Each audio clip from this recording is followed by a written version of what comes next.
num jogo. E o Jean-Pierre, tu acha? Eu ia falar eu vou justamente isso que eu ia... Porque é o seguinte, ó. Tá, tem essa questão do hate, realmente, que prejudica. E essa questão... Porque, pô, jogador de futebol, tu conversa com eles, eles devem ser muito assediados. Muito assediados, né?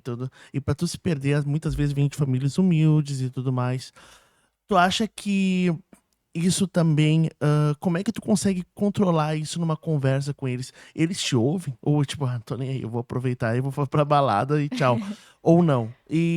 Porque a gente teve um caso aqui no Grêmio, né? O Jean-Pierre, ele era...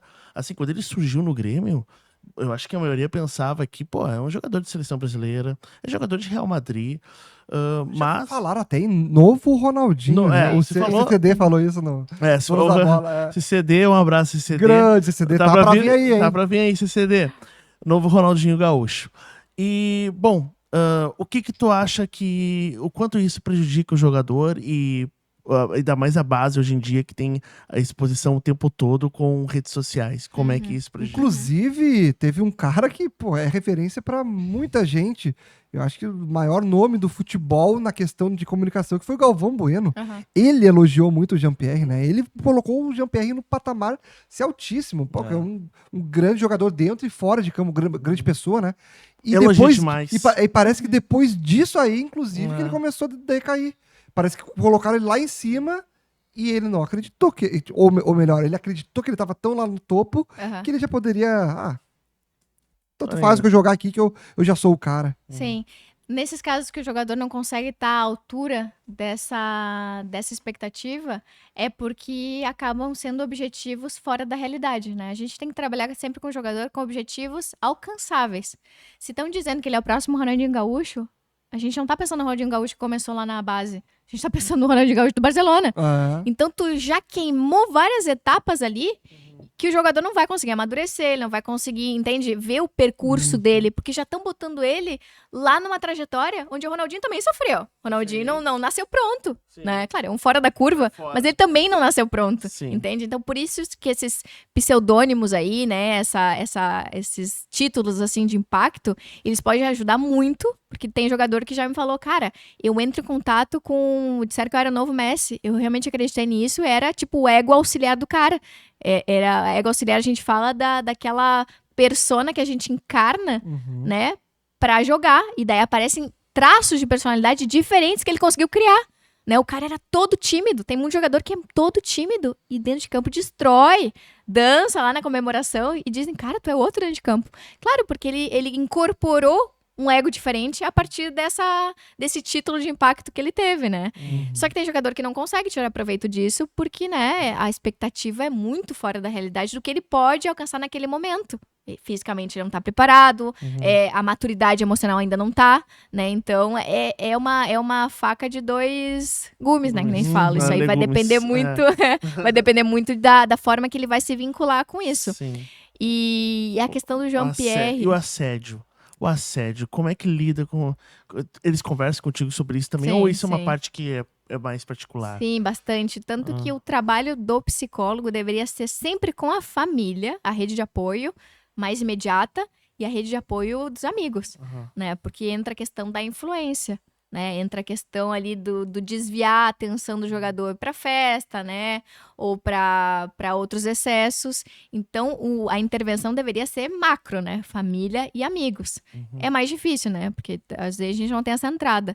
Porque sim, esse assédio ele vai impactar na forma em que o jogador se vê. E eu sempre falo uma coisa que é muito certa, o jogador, ele é uma moeda de troca, né? O jogador, ele acaba sendo um objeto, ele é tratado como um objeto que é vendido.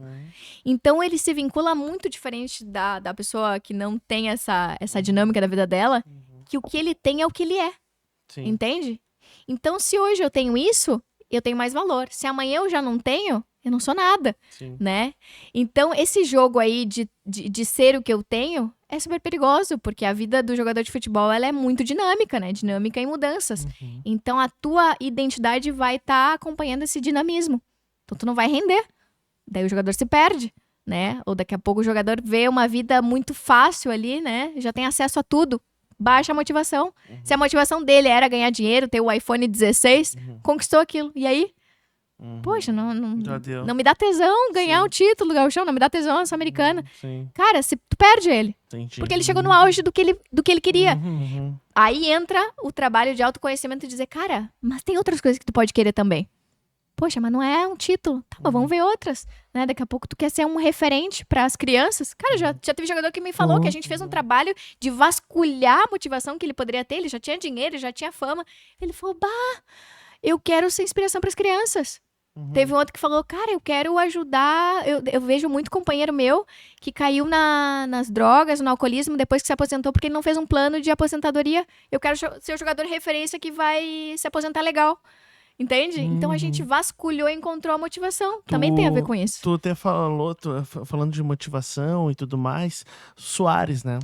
O Soares falou, quando ele esteve no Grêmio, que uma das motivações que ele teve, por isso que até o Soares no Nacional não foi o Soares Soares do Grêmio. Sim. E o Soares do Atlético de Madrid também já não era aquele Soares, né, do Barcelona. E o Soares do Grêmio parece que voltou a ser o Soares do Barcelona. A gente viu alguns lapsos de Soares de Barcelona no Grêmio. E uma das coisas que ele falou tem muito a ver com motivação e na cabeça, né? Que é a questão de ele falar que muitas criticavam e diziam que ele não seria mais aquele Soares. Ele falou isso. Muitos falavam isso pra ele e ele falou assim, o que me fez eu voltar a jogar no Grêmio, o que eu jogava, foi isso. Sim. Ele provar não, que eles e daí estavam eu errados. te pergunto, tá, mas e por que não aplicou isso quando ele voltou ali pro Campeonato Uruguaio, né? Que ele teve um rendimento bom, né? Mas, cara, se ele precisava provar que ele poderia ser aquele Soares de antes, ele precisava de uma vitrine com a magnitude de um Campeonato Brasileiro. Com a magnitude de uma Libertadores. Então, claro, olha como tem pormenores na questão da motivação que a gente tem que estar atento. Cara, e não conseguiu usar isso no Campeonato Uruguaio porque, né, de menor expressão, né, não tem tanta competitividade. Ele estava no campeonato mais competitivo do mundo, que é o brasileiro, né? Foi escolhido como o campeonato mais competitivo do mundo pelo equilíbrio de rendimento entre os times. Então, ele conseguiu usufruir dessa motivação aplicando no Campeonato Brasileiro no Grêmio, né? Que daí já entra toda a questão também da identidade do Grêmio para um jogador uruguaio, né? Ou ele deve ter passado no Hugo de León também, né? Se alguém falou, fez essa narrativa com ele. Sim. Então o Grêmio dá elementos para jogadores estrangeiros voltarem a ter tesão e voltarem a ter essa ilusão, né? Conectar com uma coisa muito passional. O Grêmio tem isso, né? Pela história do Grêmio, né? Pela história de estrangeiros. Tem tanto estrangeiro vindo pra cá, por causa disso, o Grêmio oferece né, um ambiente muito favorável pro jogador estrangeiro. Isso é certo. No Brasil, o Grêmio é o time que melhor oferece isso. Né? O Cuellar acabou vindo pra cá, ele tinha oferta do Fluminense, né? Tinha oferta de times grandes. Ele acabou escolhendo o Grêmio também por isso, com certeza. Né? Por saber que ele ia ter muito menos, como é que diz, resistência da torcida por ser estrangeiro. A gente adora estrangeiro. A gente gosta, a gente vê fala como assim, um valor agregado. Fala, só gosta dele porque habla. Tem muitas torcedores do Sim, é por isso.